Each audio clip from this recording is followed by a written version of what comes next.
Hello hi welcome नमस्ते। मेरा नाम है ऋतिक और आज हम फिर से बात करने वाले हैं एक और इंटरेस्टिंग कंसेप्ट के ऊपर। तो ये वीडियो उन बच्चों के लिए मोस्ट इंपॉर्टेंट होने वाली है जिनके पास सब्जेक्ट है बेसिक या फिर इंट्रोडक्टरी इकोनोमेट्रिक्स।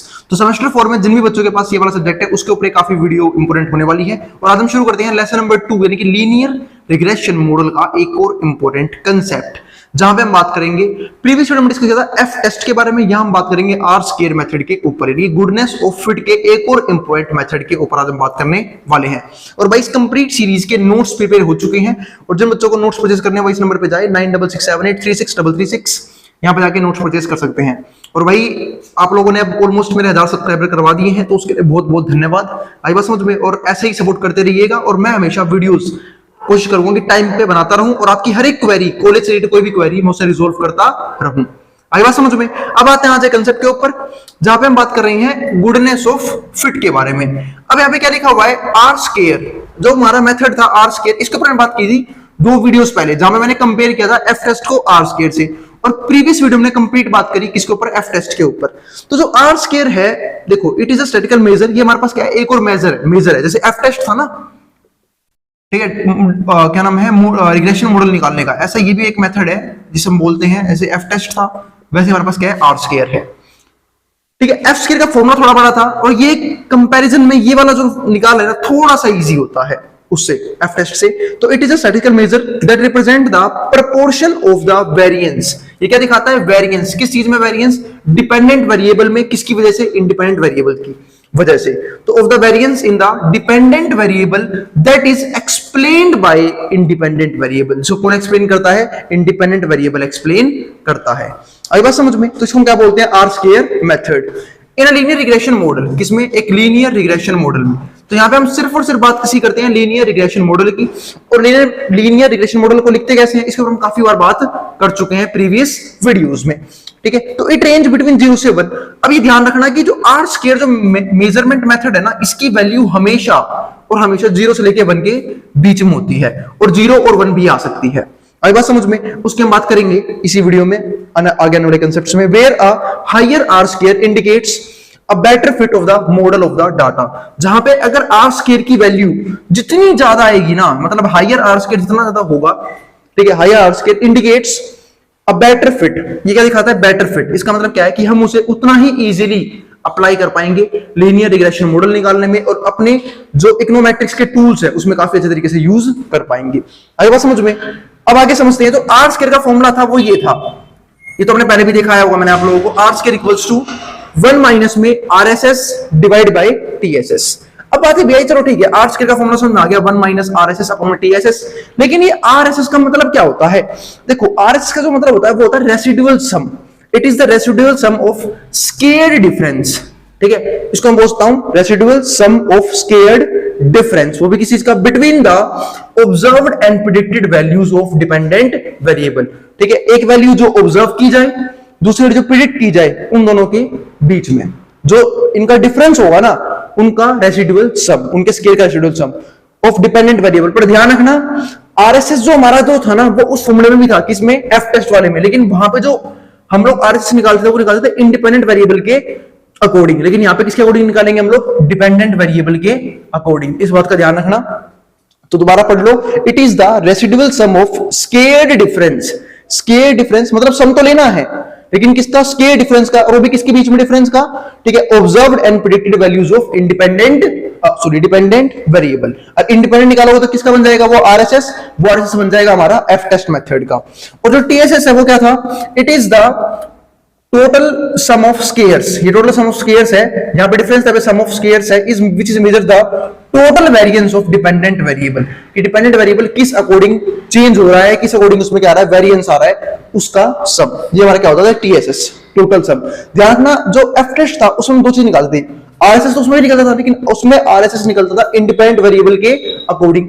यहां पे निकलता है हमारा किसके अकॉर्डिंग, डिपेंडेंट वेरिएबल के अकॉर्डिंग। एफ टेस्ट में निकालते हैं हम explained sum of squared, ESS. तो हम क्या निकालते हैं, टीएसएस दूसरे केस में। ठीक है, अब इसके बाद क्या आता है, इंटरप्रेटिंग ऑफ आर स्क्वायर। जब आर स्क्वायर की वैल्यू हम फाइंड आउट कर लेंगे तो उसको हम कैसे इंटरप्रेट कर सकते हैं, कैसे बता सकते हैं वैल्यू कैसे आई है, उसके अकॉर्डिंग हम 3 हिस्सों में डिवाइड करते हैं।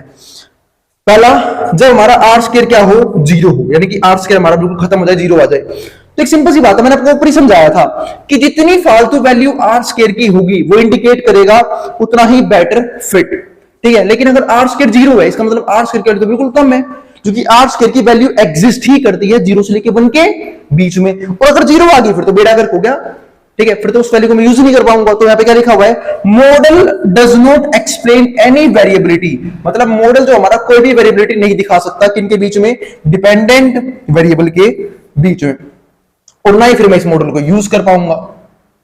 आई बात समझ में? तो दूसरा पॉइंट हमारे पास क्या है, आर स्क्वायर इक्वल्स टू 1।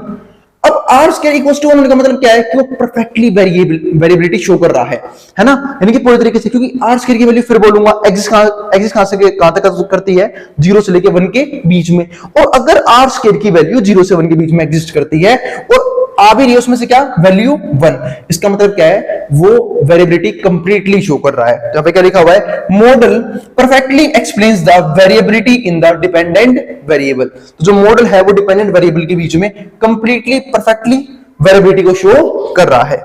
इसके बाद क्या है, तीसरा, 0 आर मतलब जो आर की वैल्यू है 0 से लेके 1 के बीच में है। अब 0 से 1 के बीच में कुछ भी सकता है, 0.5 भी हो सकता है, 0.75 भी हो सकता है। अब देखो, अगर आप बात करूं 0 से लेके 1 के बीच में, तो बिल्कुल बीच में क्या आता है, आधा, यानी कि 0.5। तो ये तो परफेक्टली शो नहीं कर पाएगा क्या, आर स्क्वायर की वैल्यूज में, मतलब डिपेंडेंट वेरिएबल की वैल्यूज में वेरिएबिलिटी, अगर 0.5 आए, अगर 0.5 से फालतू आए, इसका मतलब क्या है कि ज्यादा वेरिएबिलिटी शो हो रही है, और अगर 0.5 से कम आए तो कम वेरिएबिलिटी शो हो रही है। किनके बीच में, डिपेंडेंट वेरिएबल के बीच में। ध्यान रखना, यहां पे सारा काम कौन संभालता है, डिपेंडेंट वेरिएबल, तो इस चीज का ध्यान रखना, ठीक है। जैसे यहां पे लिखा भी हुआ है, देखो यहां पे, indicates the proportion of variability, ये क्या शो करता है, प्रोपोर्शन ऑफ वेरिएबिलिटी। वो डिपेंड करता है कि वैल्यू 0.5 से फालतू है तो ज्यादा प्रोपोर्शन शो करेगा वेरिएबिलिटी का, और 0.5 से कम है तो कम प्रोपोर्शन शो करेगा वेरिएबिलिटी का। Explain by model, for example an R square of 0.75, suppose करो आर स्क्वायर आया 0.75, तो मैं जानता हूं 0.5 से क्या है, फालतू है। इस बात का मतलब क्या है कि 75% of variance in the dependent variable is explained by independent variable. इस बात का मतलब क्या है कि 75% जो वेरिएंस है ना डिपेंडेंट वेरिएबल का, वो एक्सप्लेन कर देगा कौन, इंडिपेंडेंट वेरिएबल। जितना फालतू होगा ना उतना ही ज्यादा हम डिपेंडेंट वेरिएबल के बीच में वेरिएबिलिटी शो कर पाएंगे, किसके जरिए, इंडिपेंडेंट वेरिएबल के जरिए। यूज तो हम इसे करते हैं, पर क्या दिखाने के लिए, वेरिएबिलिटी बिटवीन डिपेंडेंट वेरिएबल्स। यही काम होता है इसका, किसका, आर स्क्वायर मेथड का, जो मैंने ऊपर ही पढ़ा था। It is a statistical measure that represent the proportion of the variance in the dependent variable that is explained by independent variable. जिसे कौन एक्सप्लेन करता है, इंडिपेंडेंट वेरिएबल खुद एक्सप्लेन करता है। अब आते हैं लिमिटेशंस ऑफ आर स्क्वायर। तो अब तक तुमने इसके फायदे बहुत गिन लिए, अब कुछ नुकसान गिन लेते हैं। लिमिटेशन मतलब क्या होता है, डिसएडवांटेज या फिर लिमिटेशंस, नुकसान क्या है आर स्क्वायर मेथड को यूज करने के। इसमें से पहला क्या है, R square does not indicate whether the coefficient are statistically significant. R square कभी ये नहीं दिखाता कि जो हम कोफिशिएंट यूज कर रहे हैं वो स्टैटिस्टिकली सिग्निफिकेंट है या नहीं है, मतलब उसकी इंपॉर्टेंस कुछ भी है या नहीं है। जब इस टूल को यूज करते हैं वो कोई भी वैल्यू नहीं शो कर पाता।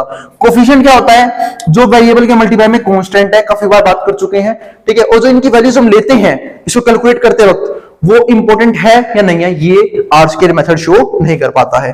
दूसरा क्या है, it does not provide information about the goodness of fit for models with different numbers of independent variables. इसका मतलब क्या है कि जब हमारे पास इंडिपेंडेंट वेरिएबल ज्यादा होंगे, मतलब एक को छोड़ के 2 हो सकते हैं, 3 हो सकते हैं, तो जो है ये हमें इंफॉर्मेशन प्रोवाइड नहीं कर सकता। Does not provide information about goodness of fit, मतलब फिर ये हमारा फेल हो जाता है। क्या दिखाने में, गुडनेस ऑफ फिट दिखाने में। मतलब इसको हम यूज कब करेंगे, जब वेरिएबल्स क्या हो, बहुत कम हो, यानी कि नंबर ऑफ वेरिएबल एक ही हो, ये मान लो, with different number of variables. तीसरा क्या आता है हमारे पास यहाँ पे, high R square does not necessarily mean the causal relationship.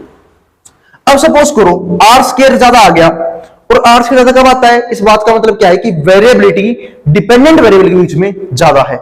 लेकिन कई बार होता क्या है कि ये ना ज्यादा तो वैल्यू आई है, लेकिन इसके बाद का मतलब ये नहीं होता कि जरूरी यही है कि वो पक्का हायर वैल्यूटी शो करेगा ही शो करेगा, यानी कि कैजुअल रिलेशनशिप शो करेगा ही करेगा। तो ये कई बार जरूरी नहीं होता, यानी कई बार ये फेल या फिर फॉल्स रिजल्ट भी शो कर देता है, ठीक है। फोर्थ में क्या आता है हमारे पास, R square may increase with the addition of irrelevant variables. मतलब क्या, आर स्क्वायर की वैल्यू हमारी जब भी बढ़ जाती है, जो हम क्या यूज करते हैं, इररेलेवेंट वेरिएबल्स यूज करते हैं। इसको बोलते हैं ओवरफिटिंग। क्या बोलते हैं, ओवरफिटिंग, यानी कि जरूरत से ज्यादा, ठीक है, आर स्क्वायर की वैल्यू बढ़ चुकी है। क्यों, क्योंकि वेरिएबल्स जो जो है इररेलेवेंट वेरिएबल जो है वो बढ़ चुके हैं, जिसकी वजह से खामा मुझे आर स्क्वायर की वैल्यू बढ़ के दिखाई दे रही है, पर असली में वैसा होता नहीं है। फिर क्या है हमारे पास नोट, इसका हमारा आखिरी वो, और अगर ये दिखाई ना दे तो कोई दिक्कत नहीं, मैं कैमरे को बिल्कुल लास्ट में नीचे कर दूंगा, आप आराम से देख लेना इसको। तो नोट में क्या लिखा हुआ है, it is important to use R square, ठीक है, इन कंजक्शन, ये जरूरी है कि मैं आर स्क्वायर को कंजक्शन में यूज करूं विद अदर स्टैटिकल मेजर्स, यानी कि आर स्क्वायर को यूज किया जाए और भी स्टैटिस्टिकल टूल्स के साथ या फिर और भी स्टैटिकल मेजर्स के साथ, and consider the context of analysis to assess the overall performance, और फिर बाद में ओवरऑल परफॉर्मेंस कैलकुलेट की जाए, क्योंकि ये तो अपने आप में कैलकुलेट फॉल्स ही हो सकता है और झूठ भी बता सकता है, जो हमने लिमिटेशंस में देख ही लिया, ठीक है, जिसकी वजह से जो हम अगर इस टूल को यूज करते हैं तो वो हमारे लिए क्या होगा, बहुत बेकार साबित होगा। तो इसलिए हमें ना इसे यूज कर सकते हैं और टूल्स के साथ, ठीक है, मिक्सअप करके, ताकि अगर सब टूल उस फेवर में आंसर दे रहे हैं तो हमारा टूल अप्लाई हो जाएगा, वरना टूल अप्लाई नहीं होगा, of the linear regression model. आई बात समझ में? तो ये हमारा था कंप्लीटली आर स्क्वायर टूल। तो एफ टेस्ट खत्म हो चुका है, एफ टेस्ट को हमने प्रीवियस वीडियो में देखा था, आर स्क्वायर को हमने इस वीडियो में देखा है, ऑलमोस्ट मैं कंपेयर इस वीडियो में भी करता है वो आया हूं, और दोनों में डिफरेंस ध्यान रखना, क्योंकि एग्जाम हो सकता है आप लोग एग्जाम में यहां से क्वेश्चन ये पूछ ले कि भाई आर स्क्वायर और एफ टेस्ट के बीच में डिफरेंस क्या होता है। आई बात समझ में? तो आपको हर एक पॉइंट को क्लैरिफाई करना पड़ेगा विद फॉर्मूले की एक्सप्लेनेशन, ठीक है। फॉर्मूले में करना क्या होता है, ये लिख लिया फॉर्मूला, उसको डिफाइन करना है कि ये सब क्या है, जो मैंने यहाँ पे डिफाइन किया था, और ऐसे जब मैंने आपको एफ टेस्ट में आया था वहां भी मैंने डिफाइन किया था।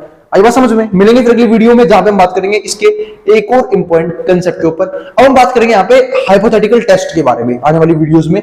अब जो जिनको नहीं पता हाइपोथेटिकल मतलब क्या होता है, जो हमने सिर्फ माना हुआ है, जो एग्जिस्ट नहीं करता, माना हुआ है। अब हम सिर्फ उन टेस्ट के ऊपर बात करेंगे, हमारे ये वाले 2 टेस्ट खत्म हो चुके हैं। आई बात समझ में? मिलते हैं फिर अगली वीडियो में। और भाई अगर वीडियो पसंद आए तो वीडियो को लाइक किए बिना मत जाना, और चैनल को सब्सक्राइब भी कर देना ऐसी वीडियोस के लिए, और उन ग्रुप्स में उन बच्चों में शेयर भी कर देना जिन बच्चों का एग्जाम होने वाला है सेम सब्जेक्ट का, ताकि उन्हें भी किसी भी प्रकार की दिक्कत ना आए। अब जिसको जो उतारना उतार सकता है, मैं बोर्ड के सामने से।